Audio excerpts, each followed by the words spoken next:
Oups! Salut les gens, welcome to my garage. Aujourd'hui, on va causer de pots d'échappement, de paix du voisinage avec les silencieux et de la manière de les faire.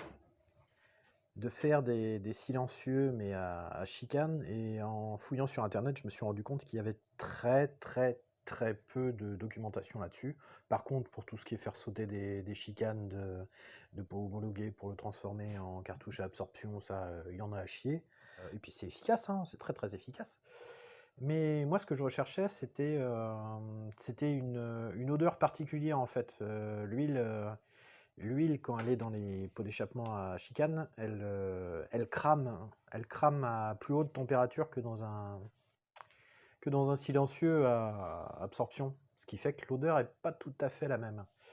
Et c'est ça que je recherchais, et puis aussi à essayer d'en faire un tout simplement, pour voir si en gardant des diamètres égaux du début à la fin, ça faisait vraiment une perte significative, ou si ça restait raisonnable. Donc pour plusieurs raisons, j'ai envie d'essayer ça. Du coup, je me retrouve avec des pièces. Ça, c'est une pompe à pied pour gonfler les pneus. Ça va me servir de corps de cartouche. J'ai déjà commencé à faire l'assise, la partie qui ira derrière pendant le sandwich là. J'ai essayé différentes choses. Les technologies, du coup, on a la technologie des tubes contrariés. Donc ça, c'est ce qu'il y avait dans les pots d'échappement dans les années 90, hein, sauf qu'il y avait souvent des réductions de diamètre. Ici, je veux chercher à aller garder le même diamètre, même s'il y a des contraintes pour les gaz. En même temps, c'est ça qui fait le silence de fonctionnement, donc il en faut un minimum. Donc les tubes contrariés, ça c'est ce que je vais essayer en premier, parce que c'est ce qui s'est fait pendant un bout de temps. C'est assez facile à réaliser et efficace. J'aurais bien aimé essayer une autre technique. Alors, on trouve ça sur les DB killers de Harley, en fait, pour faire plus de silence sur les gros V2. En fait, c'est un tube qui est scié à la moitié, trois quarts, là, et ensuite qui est écrasé. Alors, ça, je vais pas le faire tout de suite parce que j'ai pas réussi à écraser le truc correctement. Ça part en cacahuète.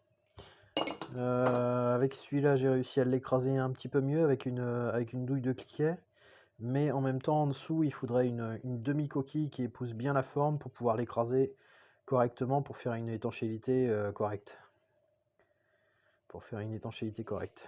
Et donc du coup, oui, ça ferme le tube, ça permet au gaz de partir vers le haut, oui, et ensuite d'être récupéré par des petits trous qui font à peu près la même section que le tube d'entrée. Donc j'ai déjà fait mes petits calculs pour avoir la bonne section aux uns ou aux autres. Et le troisième, je sais pas si je vais le faire. Ça, je sais que c'est très efficace, le fait de disséminer les gaz en plusieurs petits trous. Par contre, ça freine énormément. Donc je sais pas. Je sais pas. Je sais que je vais faire le premier système déjà. Et celui-là, je suis pas certain. Celui-là, j'aimerais bien essayer quand même. On verra suivant le temps et puis la complication que pose le premier. Alors, ça avance. Ça fout de la merde. C'est soudé comme j'ai pu. Ça devrait tenir le choc pour du temporaire de toute manière. Ici, on aura ça qui permettra de serrer contre le corps de pot. Là, j'ai un petit bout de tube de 63. Là, c'est le... Voilà à quoi ça va ressembler. Donc, sortira là, ce sera bloqué contre cette paroi-là, ça repassera dans ce tube, bloqué contre la paroi, repasser en arrière, repassera dans ce tube, bloqué, repassera dans les 2 tubes, qui au final font la même section, 2 tubes de 9,5 à l'intérieur, je crois. Ça fait quasiment pareil que le tube de 16. 14 à l'intérieur. Donc normalement, ça devrait pas être mal. La longueur de la cartouche, on est un tout petit peu plus court que la cartouche à absorption, mais ça devrait le faire. Donc après, je ferai un test de son entre le volume que fait la cartouche à absorption et la cartouche à chicane. Et après, une mesure de performance aussi. Voilà.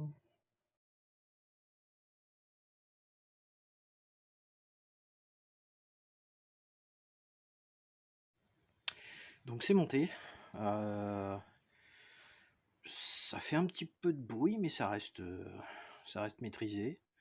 Et il me reste les trous et les rivets à mettre pour le couvercle du dernier truc.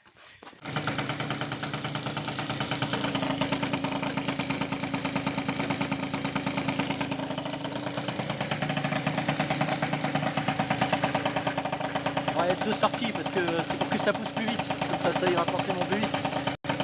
C'est sûr.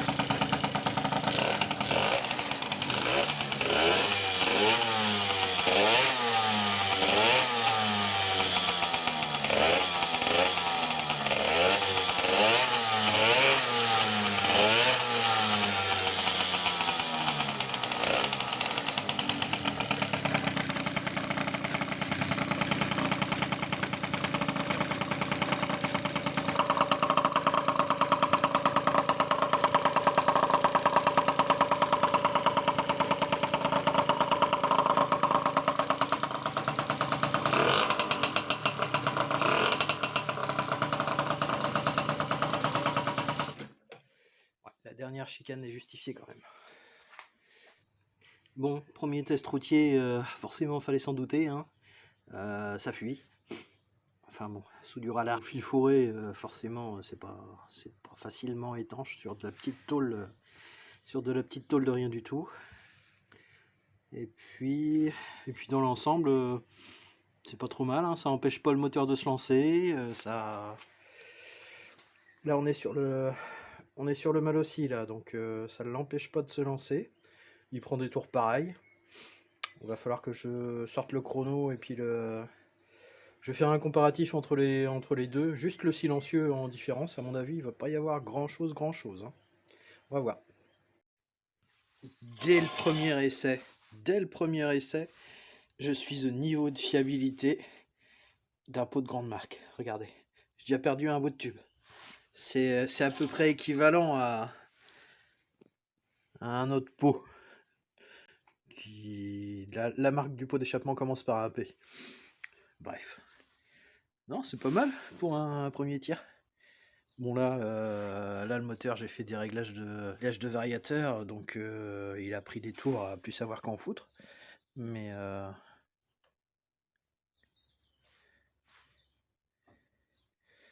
ouais, j'ai perdu un tube. Bon, je dois en avoir d'autres.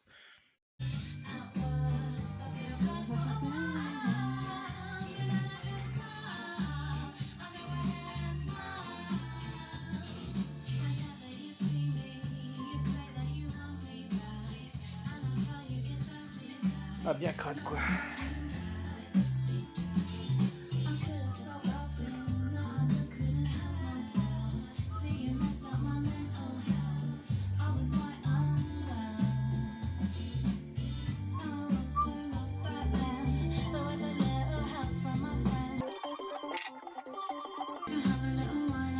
Marche pas mal.